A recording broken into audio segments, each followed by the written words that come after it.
Friends, இன்றைக்கி நம்ம பார்க்க போகிற ரெசிபி என்னன்னு பார்த்தீங்கன்னா, முருகருக்கு ஸ்பெஷலான கார்த்திகை தீப ஸ்பெஷல் கந்தரப்பம் தான். வாங்க இந்த சூப்பரான சாஃப்டான இந்த கந்தரப்பத்தை எப்படி செய்யலான்னு பார்க்கலாம் வாங்க.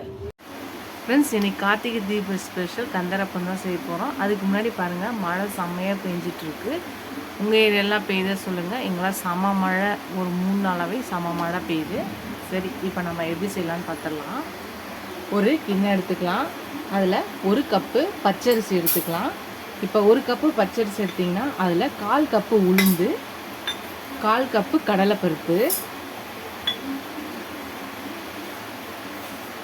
1/2 ஸ்பூன் வெந்தயம். கண்டிப்பாக வெந்தயம் போடணும். இப்போ இதை நல்லா கழுவி இதை ஒரு 3 மணி நேரம் நல்லா ஊற வச்சுக்கலாம். இதை ஃபஸ்ட்டு கழுவி எடுத்துகிட்டு வந்துடும். இதை நல்லா கழுவி தண்ணி ஊற்றி ஊற வச்சாச்சு. இது ஒரு 3லேருந்து 4 மணி நேரம் ஊறணும்.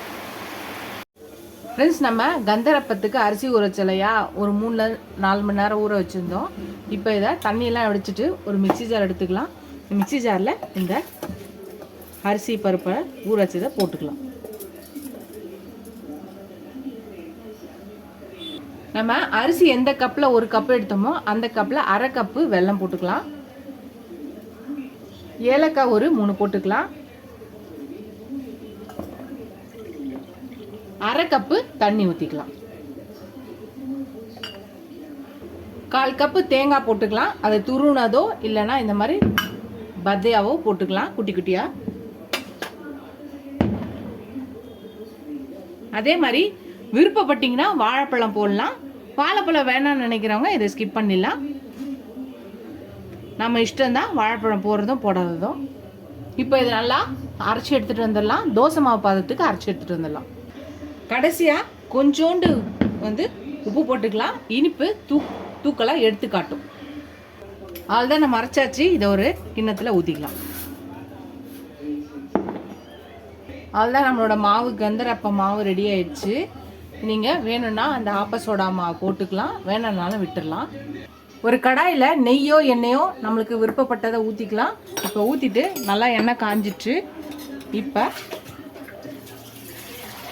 இந்த மாவை ஊற்றிடலாம். இது நல்லா வெந்து உப்பி வரும். திருப்பி போடலாம்.